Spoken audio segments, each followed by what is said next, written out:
챔피언스리그 단 한 경기가 남아있습니다. 5일차 경기가 끝났는데요. 우리나라 사람들이 가장 싫어하는 경우의 수수수 알아보도록 하겠습니다. 근데 좋아하지 않나요? 싫어하면서 좋아해. 싫어하면 좋아해. 싫어. 그러니까 약간 희망. 그랬는데 그래서 사람들이 경우의 수를 요즘에 킹우의 수라고 킹우의 수. 네, 그렇습니다. 그렇습니다. 우리가 항상 뭐 아시안컵 내지는 크게는 월드컵에서 항상 우리가 그 경우의 수를 저 쩌는 게 그 경우의 수 뉴스 나오잖아요. 네. 예전에는 그래도 한 경기 남겨놓고 했거든요. 요즘엔 한 경기하면 바로 경우의 수 얘기. 2차전, 3차전을 바로. 그래서 더 헷갈려. 그러니까 이프가 몇 개야 그러면 선택지가 이만큼씩이잖아. 그리고 마지막 경기 남았을 때 우리나라가 2대0으로 이기고 상대방이 5대0으로 질 경우 뭐 이런 식의 가능하다. 뉴스의 의미가 없네. 킹우의 수입니다. 네, 킹우의 수입니다. 그걸 한번 알아보도록 하겠습니다. 야, 챔피언스리그에서 이렇게 경우의 수를 좀 따지는 경우가 있긴 하지만 이렇게 주요 팀들이 물고 물리는 경우가 그렇게 많진 않은데 네. 이번 시즌에는 좀 특별한 것 같습니다. 한번 알아보죠. 네. 네. B조랑 C조 두 개 조가 조금 이제 경우의 수를 따져봐야 되고 특히나 C조가 대박인데 그 전에 먼저 말씀을 드릴 것이 조별리그에서 이제 16강 토너먼트를 진출을 할 때 우선적으로 이제 순위가 있을 거 아니에요. 순위가 있을 때 제일 먼저 보는 건 당연히 승점입니다. 당연히 승점이죠. 그건 너무 쉽죠. 당연하죠. 네. 그 다음 승점이 같을 시에 득실을 보는 게 아니라 챔피언스리그 UEFA 주간은 승자승을 봅니다. 제가 한 8년 전인가요? 네. 이거 승자승 까먹고 다득점 얘기했다가 그런 적 있었나요? 클로징 때 다음 경기인데 아마 아스날 경기였을 거예요. 네. 아스날이 꼭 승리를 해서 다득점을 해야지만 이렇게 얘기를 했거든요. 그러니까 난 다득점을 본 거니까. 그렇지. 근데 이기기만 해도 됐었어. 네. 왜냐하면 승자승 때문에. 승자승이니까. 그러니까 그런 경우가 있었는데 그래서 요걸 바가지로 얻어먹은 적이 있습니다. 그래서 SNS상에다 죄송합니다. 예. 네, 그래서 문성이 형이 괜찮아라고 하더군요. 그쪽 부분 선배시잖아. 그러네. 그 분야에는 선배 중에 선배 아니에요? 그런 거 있잖아. 박문성 의원님 입장에서는 다 지나가. 이 또한 지나간다. 괜찮아. 그때부터. 그래. 지금 제가 꽤 오래된 얘기하고 있거든요. 그러니까 엠스프레소 챔살 시절이니까. 진짜 옛날이지. 근데 그때 댓글에 문성이 형이 괜찮아. 그럴 수 있어. 이렇게 했는데 되게 좀 힘이 됐었거든요. 네. 근데 지금에서 돌아보니까 그쪽 분야에 전문가. 선배에서 해탈하신 분이죠. 그쪽에서. 그래서 그랬나 봅니다. 예, 네네네. 그렇습니다. 어쨌든 승자승이 두 번째고요. 승자승이고요. 이제 그 다음이 이제 득실이고 다득점인데 승자승이에서 그것도 똑같아. 서로 한 번씩 이겼어. 아니면 둘 다 비겼어. 그러면 거기서의 두 팀 간의 득실차랑 원정 다득점까지 보게 됩니다. 그거 생각을 하시고 넘어가시면 될 것 같고요. 먼저 B조 보겠습니다. B조는 바르셀로나가 조 1위를 확정을 지었어요. 그 다음에 PSV 아인토벤은 탈락을 확정을 지었습니다. 그러니까 토트넘과 인테르 조 2위 싸움인데 마지막 매치데이 6 6일차 경기에서 바르셀로나와 토트넘이 붙고 인테르와 PSV가 붙습니다. 토트넘이랑 인테르는 현재 승점 동률이고요. 승자승이 동률인데 원정 다득점에서 인테르가 이번에 1등으로 졌죠. 1등으로 졌죠. 근데 원정 득점이 없습니다. 그러나 지난번에 이 토트넘이 패배했을 때는 한 골을 넣고 졌어요. 2대1로. 그렇죠. 그러니까 원정 득점이 있기 때문에 크죠. 그래서 토트넘이 2위고 3위가 인테르고 PSV가 4위가 되겠습니다. 자, 그러면 이제 그냥 경기 예상을 아주 간단하게 해보면 바르셀로나가 최근에 보여주는 모습이 불안한 모습이 있습니다. 그렇죠. 네. 그렇기 때문에 토트넘이 캄프누 원정에서 이긴다는 건 정말 어려운 일이지만 어떻게 비벼서 비결은 볼 수 있지 않을까라는 희망은 남아있어요. 비긴다. 네, 남아있는 상태. 가능성이 적지 않아요. 적지 않아요. 괜찮다. 그러니까 토트넘 입장에서 어쨌든 그렇게 해봐야 되니까. 반대로 인테르는 당연히 유리한 상황인데 PSV 바르셀로나 이번 경기 보시면 아시겠지만 이 선수들이 생각보다 되게 빠르고 젊어요. 나쁘지 않습니다. 인테르가 발목을 잡힐 가능성도 아주 희박하지만 있다. 이 정도를 감안하고 가야 됩니다. 그렇습니다. 만약에 뭐 승점 차이에서 둘이 동시에 이기면 토트넘이 이기는 거고 만약에 동시에 비긴다고 해도 토트넘이 올라가는 겁니다. 쉬워요. 네, 쉬워요. 맞아요. 자, 그러니까 여기는 그렇게 어려운 게 아닙니다. 그러니까 다 동률이기 때문에 서로 이기거나 서로 지면 올라가고 비겼을 때도 그렇고. 그러니까 요거를 그냥 감안하시고 보시면 될 것 같고. 참고로 PSV랑 인테르의 1차전은 PSV가 1대2로 홈에서 졌습니다. 그러니까 가능성으로 따지면 인테르가 좀 높다. 그러나 토트넘이 끝난 게 아니다. 이 정도 생각하시면 될 것 같습니다. 그렇습니다. 자, 그러면 진짜 중요한 건 C조입니다. 와, 근데 C조는 이렇게 물릴 줄 알았어. 그래. 왜냐하면 조가 이거 죽음의 조예요. 죽음의 조 맞아요. 네, 즈베즈나가 사실 운이 없었던 거죠.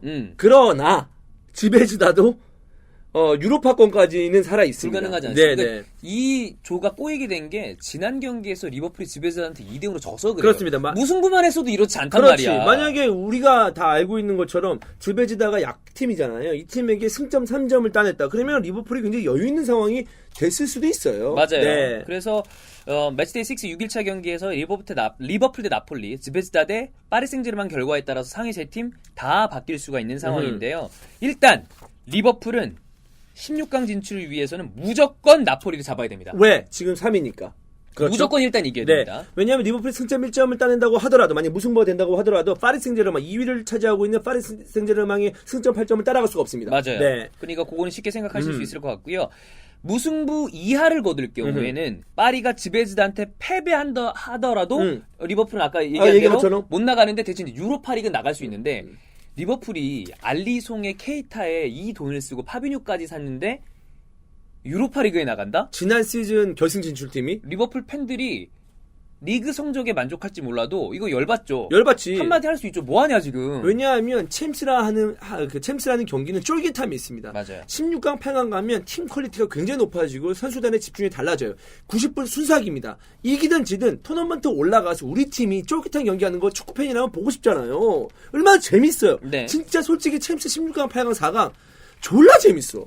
재미없는 경기가 거의 없어요. 네. 거의 다 재밌다고 그렇죠. 봅니다. 골이 뭐 압도적으로 어떤 팀이 2대0, 3대0 이긴다고 하더라도 경기 내용 쪽으로 봤을 때는 그 쫄깃함이 있기 때문에 굉장히 흥미진진한 내용들이 많은데 그런 재밌는 축구를 볼 수 있는 기회를 잃어버리는 거잖아요. 그렇죠. 그럼 팬들은 빡치죠. 빡치고 남는 거라고는 그냥 새벽 시간대 편히 잘 수 있다. 그거밖에 없어. 그렇지. 네. 그것도 축구 팬이면 잘 수도 없어. 왜냐면 딴 경기도 보고 따뜻하게 봐야 돼. 보면서 짜증나. 우리 팀이 여기 올라갔어야 그렇지. 되는데. 네. 그렇다면 말입니다. 네, 그렇습니다. 네. 그렇습니다. 자, 그러니까 이 경우의 수는 이 킹우의 수는 기본적으로 리버풀이 나가는 경우의 수를 재는 게 좋습니다. 왜냐하면 나머지 팀들은 이미 우위를 가지고 있기 때문에 리버풀이 승리한다는 이 16강에 나갈 수 있는 킹우의 수를 체크를 해봐야 될 텐데 일단 파리가 지베지다 원정에서 진다 칩시다. 그러면 리버풀이 이겼을 경우에는 무조건 나폴리 리버풀이 나간다. 네네. 별거 아닙니다. 이제 두 번째부터가 문제인데 자 파리가 지베지다한테 원정승을 거둬요. 그때부터가 이제 리버풀이 중요해집니다. 네. 리버풀이 나폴리한테 1대0으로 이긴다 칩시다. 그러면 승점 9점이 동률이 되죠. 네. 동률되고 승자승이 완전 동률이에요. 둘이 1대0, 1대0이야. 이게 중요하네. 네, 그러니까 득실도 그대로고 원정 다득점도 빵이고 득실도 동률이야. 그런데 그러면 아까 뭐라고 했죠? 다득점을 봐야 됩니다. 그렇습니다. 다득점에서는 리버풀이 유리하다. 그렇지. 네, 그렇기 때문에 요거는 리버풀이 올라가는 방법이 되는 거죠. 그러니까 1대0으로 이겼을 경우에 리버풀이 올라갑니다. 자, 두 번째. 만약에 리버풀이 2대1로 이긴다 칩시다. 원정 득점이 생겨요. 네. 그럼 이때가 골 때리는데 나폴리가 원정 득점이 나오는 순간부터 아까 얘기했지만 원정 득점이 승자승이 추가가 되잖아요. 그렇습니다. 그래서 나폴리가 올라갑니다. 리버풀이 승리한다 하더라도 떨어져요. 아, 그래요? 네. 네. 자, 그럼 리버풀이 3대1이라는 어떤 가정을 한다면 그때는 승자승에서 득실차로 리버풀이 우위를 가져갑니다. 네네. 원정 다득이 있다 하더라도 득실에서 먼저 앞서니까. 그렇죠. 그럼 리버풀이 16강에 올라갑니다. 정리하면 네. 1대0으로 이기거나 실점을 했을 경우에는 무조건 2골차 이상으로 리버풀이 이겨야 된다. 아하. 그러니까 이기면 되긴 하지만 조건이 좀 붙는다. 요게 이제 중요한 부분이라고 할 수 있겠습니다. 그렇습니다. 네. 자, 그러니까 요거 다시 한번 정리를 해드리면 이기는 건 무조건이어야 되고 1대0으로 이기는 거 오케이. 2대1 안 돼. 네. 3대1부터 되니까 2골차 이상으로 나폴리를 잡아야만 16강에 진출할 수 있다. 네. 자, 그리고 또 하나 골 때리는 경우의 수는 자, 지베지다랑 PSG랑 비겨요. 그러면 9점이 됩니다. 네. 나폴리랑 리버풀 경기에서 리버풀이 나폴리를 잡아.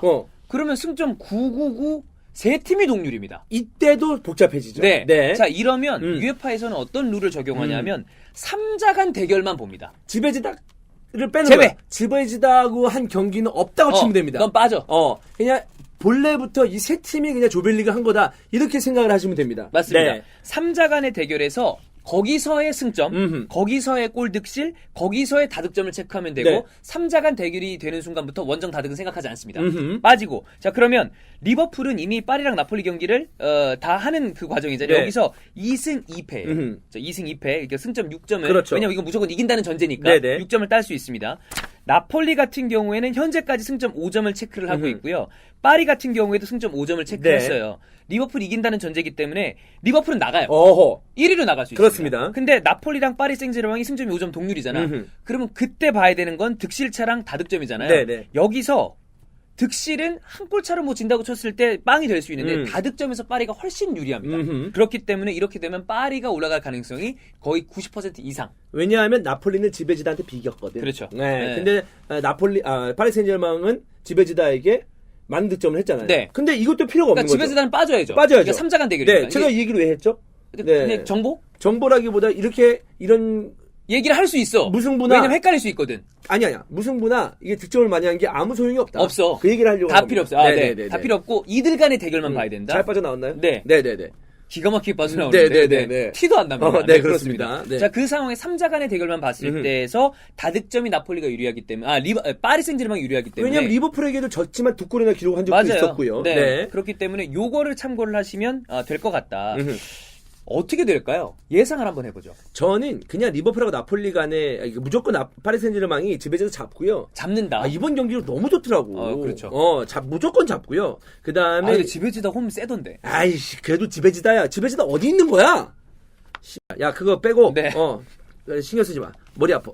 빼고, 리버풀 그냥 나폴리전에서 결정납니다. 결정난다. 네. 그러니까 파리는 나간다 치고, 이 나폴리 대 리버풀 경기에서 리버풀이 잡든지, 그걸 봐야 된다. 근데 이런 가능성이 있죠. 저는 나폴리가 올라갈 것 같은 느낌이. 그러니까 이겨도 한 골 차로 리버풀이 이기는 바람에 리버풀이 3위로 떨어진다. 아니, 그 승리팀이 그러니까 아예 나폴리가 이길 것 같다. 어. 야, 그럼 리버풀은 너무 마음 아픈데. 너무 마음 아픈 연기를 했어요, 이번 라운드에. 그래, 솔직히. 그건 그래요. 진짜. 못했어. 네.